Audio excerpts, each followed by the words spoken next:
Hi, welcome to my week ahead spread. This spread covers Wednesday, May 24th through Tuesday evening, May 30th. Tonight I want to shake up things just a little bit. I'm going to do a 6 card spread, but I'm going to be actually showing you 2 versions of the same card. And the reason I'm doing that is because I'm going to pull from a deck called the Golden Tarot, and this is actually a historic commemoration of a deck, and it's the Visconti Sforza deck, and this comes from mid-1400s Italy. I'd like to give you a little bit of a history lesson on that deck. The deck was commissioned to commemorate the merger of 2 very powerful families, the Visconti and the Sforza families. So Duke Filippo Maria Visconti was a nobleman from Milan, and he was said to be the richest man in Italy at the time. And during his time, which was the 15th century, Italy was filled with warring city-states, and the Duke had his share of troubles from other powerful noblemen and families threatening his holdings because he had a lot. Now, adding to his problems was the fact that he couldn't produce a male heir. In fact, he couldn't produce heirs at all. But as luck would have it, as it always turns out, he was eventually presented with a daughter out of wedlock, and her name was Bianca Maria. Now, when I first read that he was presented with a daughter, my thought was it even his?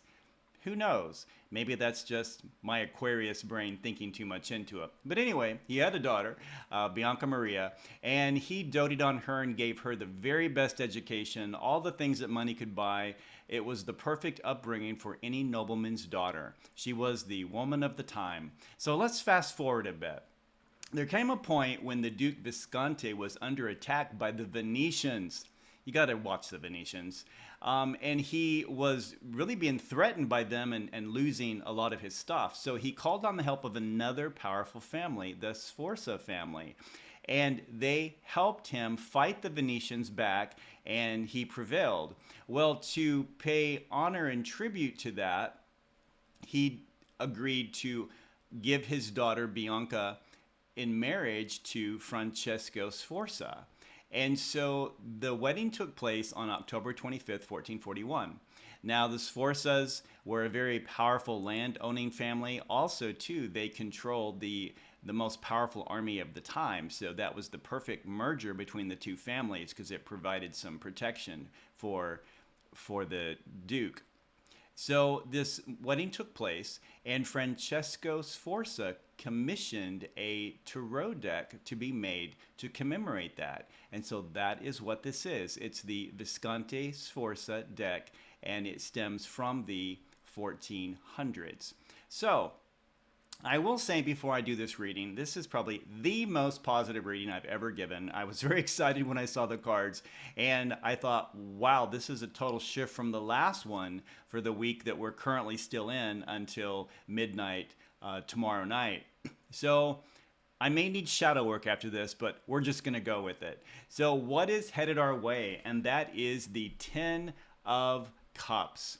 The Ten of Cups. Now, this is what the card looks like in the traditional tarot. It's a very happy card, but the Ten of Cups. And what this says is basically, well, befitting the marriage of Bianca Maria Visconti to Francesco Sforza, we have this card, and this is the happily ever after card. That's a great thing. It means it's a time for feeling gratitude. We have a great time ahead in the week to follow. This is a really good sign. So how might you feel about it? And that is the Five of Swords, the Five of Swords. In the traditional deck, it looks like this. So how might you be feeling about it? Hopefully you're feeling happy, but you could also be feeling a little suspicious. It's like, is this too good to be true? Why the sudden shift? What's happening? Is the other shoe going to drop? Is this going to last? What we're asked to look at this is not to overlook the present happiness by focusing on the dark days of what we've been through or what we fear may be ahead. Just embrace the moment. Enjoy the week. Just let it go. Pace yourself. Breathe into the moment if you have to. If you can't take all the happiness at once, just breathe into it slowly and let it seep in. Embrace it. Feel content and give it and yourself the positive attention that you both deserve. embrace this. It's going to be a great week. So how is this week going to show up? It's going to show up as the Knight of Wands. Fast and furious. It's like a breath of fresh air. What seemed impossible is now happening, and actions are taking place so quickly. This is what the card looks like in the traditional tarot deck. So how this might look like in relationships or family is that contentment suddenly is reigning. It's a quiet week. Everyone's getting along, except for control over the remote control. That's still going to be a struggle because I really think that that's related to past life karma, but you decide for yourself. In the work or business situation, this could show up as your hard work finally paying off. Things are coming together. Things are looking up. It's getting very positive. All these little pieces are starting to fall into place for you. Everything suddenly is happening. There's movement and there's progress.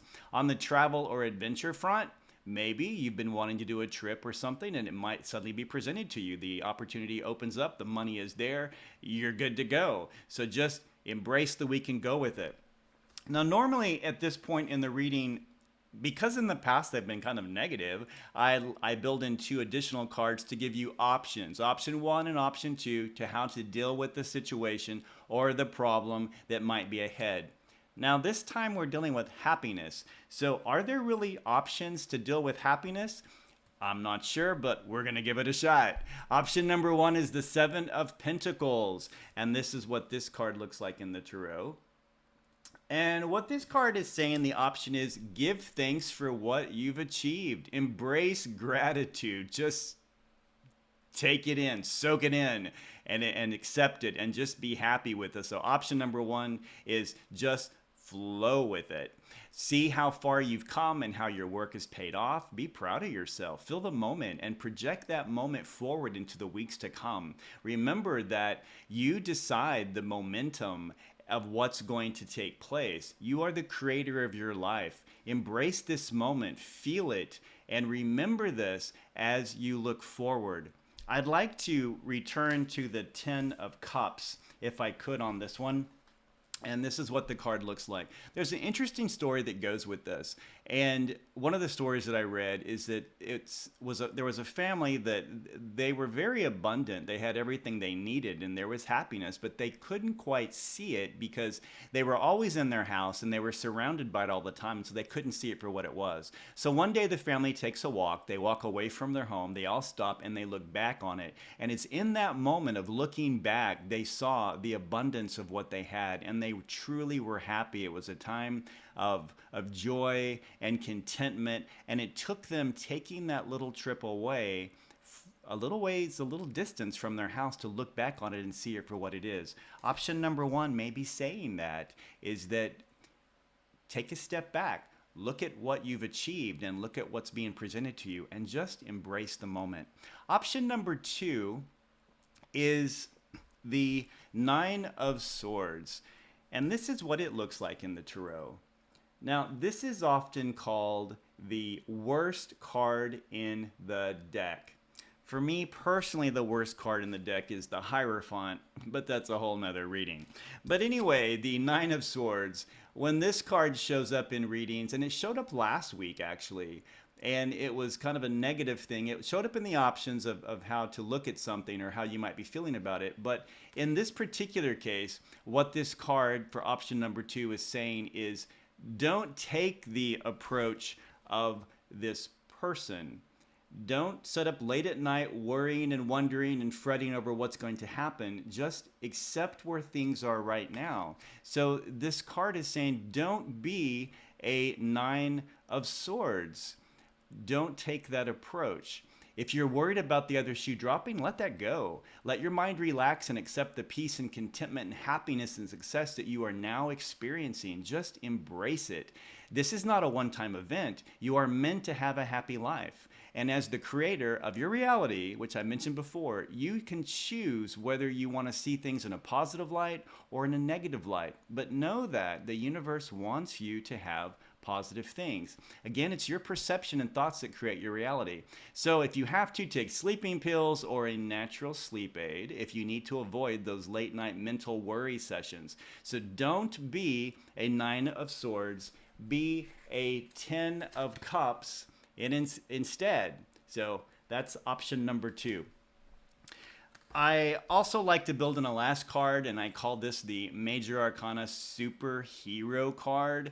And honestly, you cannot make this up. So I shuffled and I pulled the card, and what I got is the Sun. So we went from the worst card of the deck, the Nine of Swords, to what some say is the most positive card of the deck, and that's the Sun.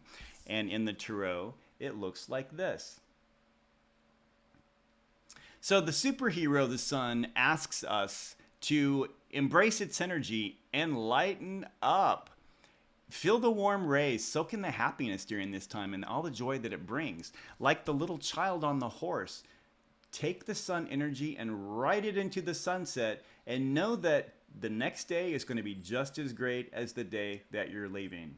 So I hope that these cards resonate with you, and I look forward to hearing from some of you if you have a really great week coming up. Just embrace it. Know that you deserve it, you've worked hard for it, and you are worthy of it. Thank you, and have a beautiful evening.